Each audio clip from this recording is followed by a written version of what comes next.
Consider this your fair warning. If you're after an objective, unbiased review of the Mark II Focus ST, you're going to find this video completely lacking. If, however, you're interested in hearing why, at least for me, this is one of the most important cars of the last 15 years, then grab a brew and enjoy.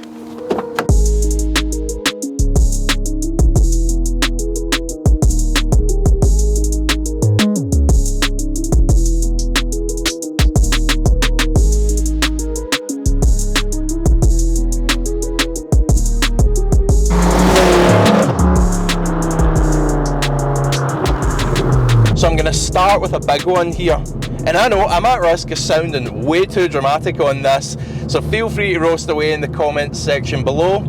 But without the Mark II Focus ST, I just wouldn't be as big a petrolhead as I am today. I just wouldn't be.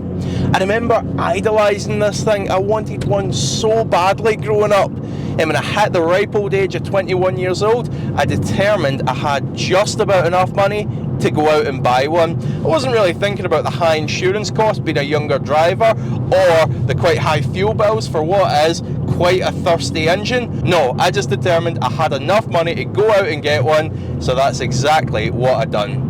And that car turned out to be everything that I wanted it to be. It popped, it banged, it was the envy of friends.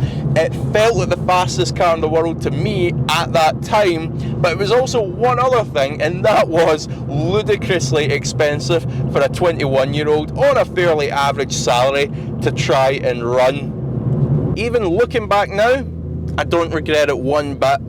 Reason being, and I'm sure a lot of you can relate to this, in your 20s, it's when we start to discover life's a little bit tough. You maybe start to work for a few bad bosses. That childhood sweetheart, maybe you break up with them, you thought you were going to be together forever, maybe some months you're scraping your rent together. You're going to go through some hard times, but if you can have your dream car of that moment, and you can take it a drive whenever you like, all those life problems, well, they fade into the background, and I think that's just it. That is what makes us petrolheads. That's what makes this more than a hobby, and that's what makes cars like this, well, they're more than just a car, aren't they?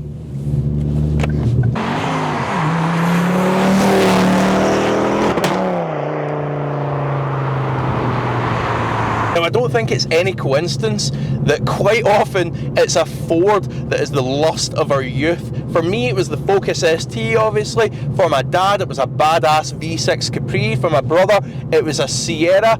They always seem to get the recipe just right, and they spend the money on the areas that matter when you're a bit young and impressionable. You get the nice Recaro seats, the big wheels, the body kit. They certainly know the audience that they're targeting.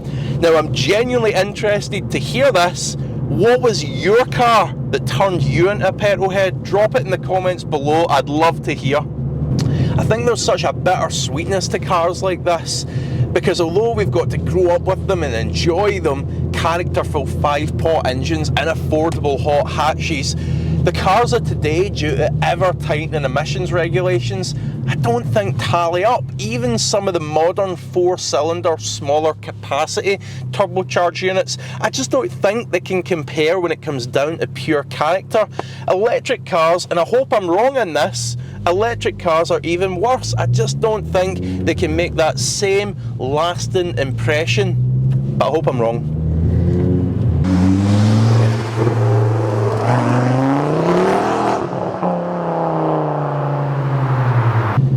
So on note of the engine, it's still an absolute peach. I've mentioned already that in terms of sheer personality and character, I don't think the modern stuff can quite tally up to it. But in sheer drivability, it's lovely as well. You've got these big slabs of torque, then when you want to have a bit of a play, you can rev it out and do just that. If this engine was brought out today, fuel consumption aside, which hovers around the low to mid 20s, a little bit poor in that aspect, but if it was brought out today, it would be hailed. I guarantee you of that. Now, in terms of reliability, never put a foot wrong, and that's even with it being ran and living a life which it never asked for, at about 110 or so horsepower over its factory output.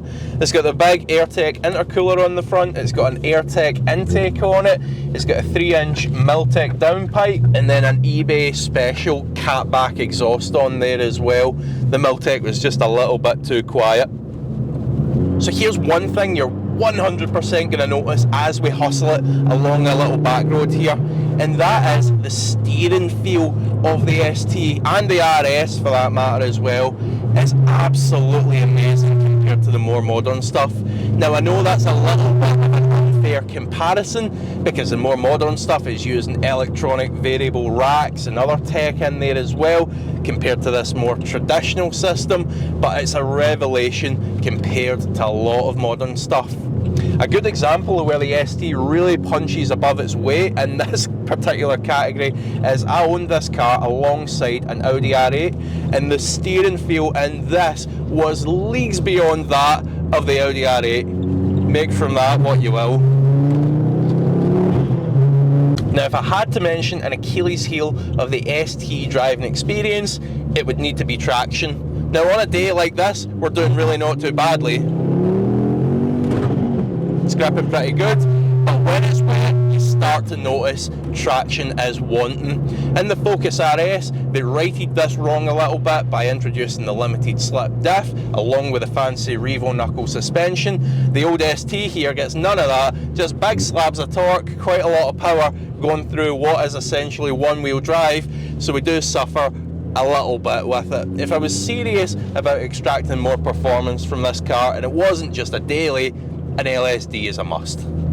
If we take that level of steering feel and combine it with the chassis that the Mark II ST has, whilst not accurate or really delicate, those would be wrong words to describe the chassis, but downright fun yet adjustable, it means no matter what car you're coming from, you're gonna enjoy driving the Mark II Focus ST. It's just that kind of car.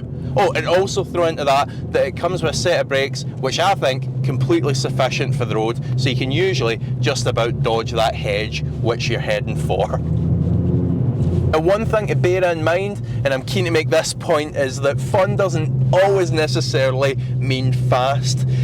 In a straight line, we could maybe give an Audi S3, for example, a good run for its money, but on a B road, you're going to be working pretty hard to try and keep up with something like that. Not that you'd necessarily expect to, because there's obviously quite a big cost difference between the two cars, but just to be clear, that mechanical traction could be a little better, those shocks could respond a little bit quicker, that chassis could be a little bit more accurate, a little bit tighter, really just all the things that we've already mentioned.